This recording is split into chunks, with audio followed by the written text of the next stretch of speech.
Upo lang po tayo. Magandang umaga sa ating lahat. Good morning. Kung okay lang po sa inyo, dito na lang po ako tatayo Baka napagkamalan akong pare pag dyan po. Kaso medyo natatapat yung spotlight. Ikinagagalak ko pong makasama kayo sa pagkakataong ito sa ating pagkakasinaya ng Prime Hospital, Medical Center. Congratulations po sa inyong lahat. It's really an honor and privilege for us to be here. I'm sure I speak for all of my colleagues from the local government of Pasig. Kanina nandito si Congressman Roman. Maaga po yata siya, no? May lakad lang din, kaya nauna na po siya. Of course, kasama po natin ngayon ang ating napakahusay na Vice Mayor Dodo Jaworski. At kasama rin po namin ang dalawa sa ating konsihal. Unahin ko na po ang ating konsihal Coach Paul Sinogat. At syempre, hindi mawawala ang ating chairman on the Committee on Health, Councilor Eric Gonzalez. Sa ating chairman, presidente, mga members of the board, sa ating mga doktor, staff, at sa lahat ng bumubuo ng Prime, maraming salamat sa pag-imbita sa amin. Syempre, dito din ng mga opisyalis ng Barangay Pinagbuhatan sa pangunan ni Cap Robin. At talagang natutuwa po kami na masaksihan ang inauguration and blessing po natin ng ating pinakabagong ospital sa lungsod ng Pasig. Alam niyo naman po, hindi lang sa Pasig, kundi sa Pilipinas, alam niyo naman po yung Universal Healthcare Act. Tayo dito sa lungsod ng Pasig, tayo po sa lokal na pamahalaan, talagang siniseryoso natin ito. Ang pangarap natin, ang isa sa ambisyon natin para sa ating LGU ay tayo yung laging manguna pagdating sa implementasyon ng Universal Healthcare Act. Sama po natin, Medical Director ng PCGH. Alam niya po yung mga hakbang natin tungo sa Universal Healthcare. Kaya alam ko rin dahil po rito sa lahat ng mga ginagawa natin para sa serbisyong pangkalusugan ng ating lungsod. Ano?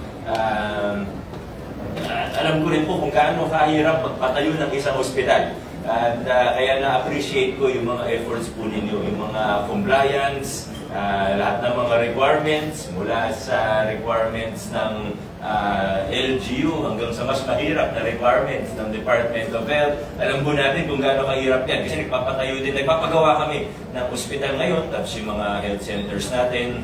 At marami yung nabanggit kanina ni Vice Dodot na New City Hall. Hindi lang po yan City Hall ng mga opisina, kundi meron din medical facility dyan, mga laboratories, at iba pa ano. Kaya talagang na-appreciate natin yung mga nagpapagawa ng mga medical facilities gaya nitong Prime na sumusunod at compliant sa lahat ng mga regulasyon ng ating pamahalaan. Dahil alam naman natin para sa atin din naman. Kaya congratulations!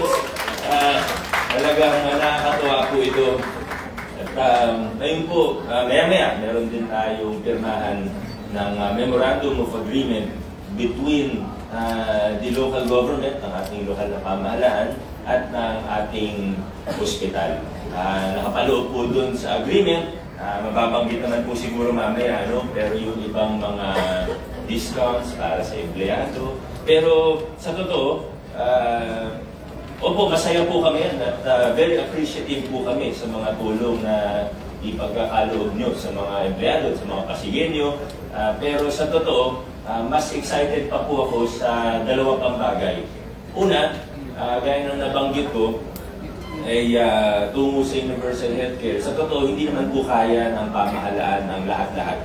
Kung titingnan po natin ang ibang modelo ng Universal Healthcare, gaya na lang sa kapitbahay natin na Japan, makikita po na halos lahat, may mga iba-ibang modelo, may ibang jurisdiction na puro public talaga ang hospital. Pero meron po katulad ng Japan na 70 or 80% ng hospital ay actually private.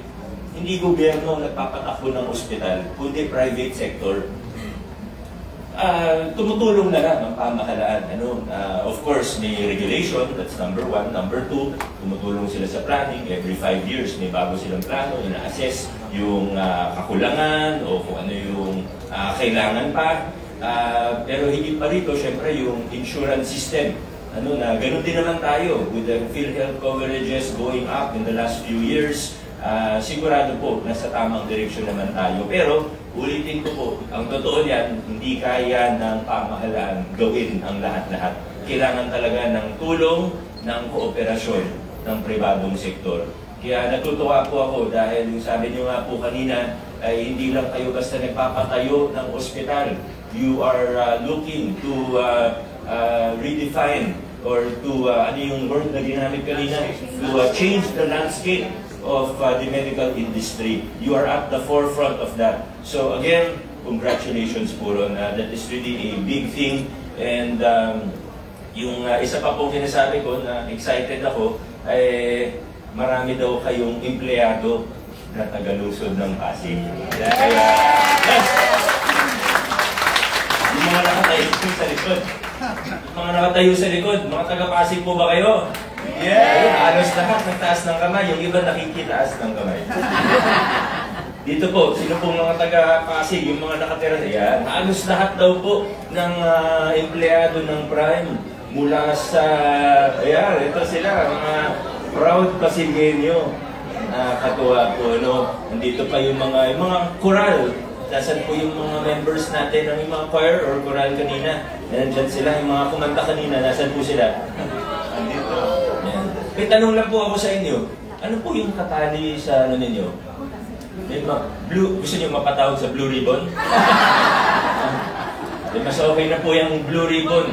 Yung sa kalaban namin ng eleksyon, mas nakakatuwa. Pula yung sa kanila, Red Ribbon. Pero anyway, uli po, masaya po kami. Kami po mga representatives ng mga napapahalaan. Masaya po kami sa pagpapatayo at sa pagbubukas ng Prime Hospital. We trust that the signing of the MOA today will only be the start of a fruitful, long-term and sustainable partnership between the LGU and your hospital. Maraming salamat. Congratulations sa ating lahat. My friend, Thank you so much. Mayor Vico Soto.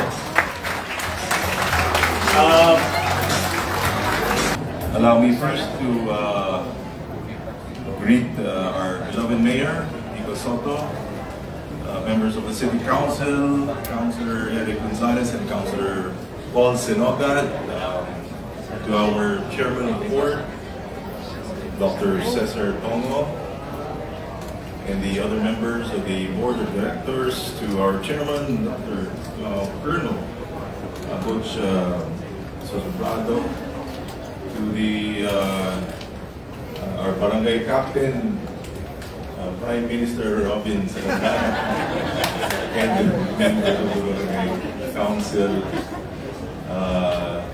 doctors, administrative staff and personnel, and distinguished guests, good morning.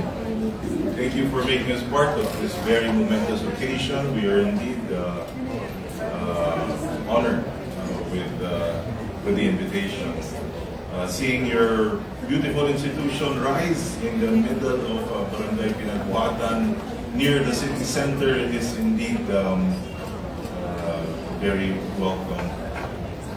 The host this morning, Dr. Gamboa, mentioned the word landscape as you try to change the landscape of the healthcare services in the city of Pasig. I would also like to share with that vision that Mayor Vico actually started because 2 blocks down the road, I'm sure you have noticed, the old City Hall that has gone down and will soon rise a new symbol of hope for the city. Woo! And this is because, let's give them a big round of applause.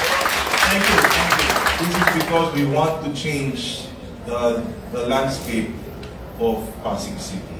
And usually, it starts with a vision, and that vision is accompanied by the visual reality of actual projects that we can use as an inspiration, you know, for us to be able to change not only the way the city looks, but to include the mindset of its people. And your facility has indeed taken the first step towards that. So I would like to again congratulate the officers, the board of directors, for pushing through all the barriers that you were confronted with. And I am sure that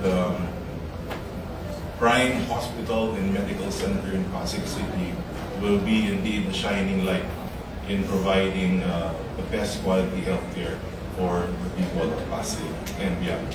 Congratulations and God bless. Ladies and gentlemen, Vice Mayor Judith George. I think you have 5 minutes.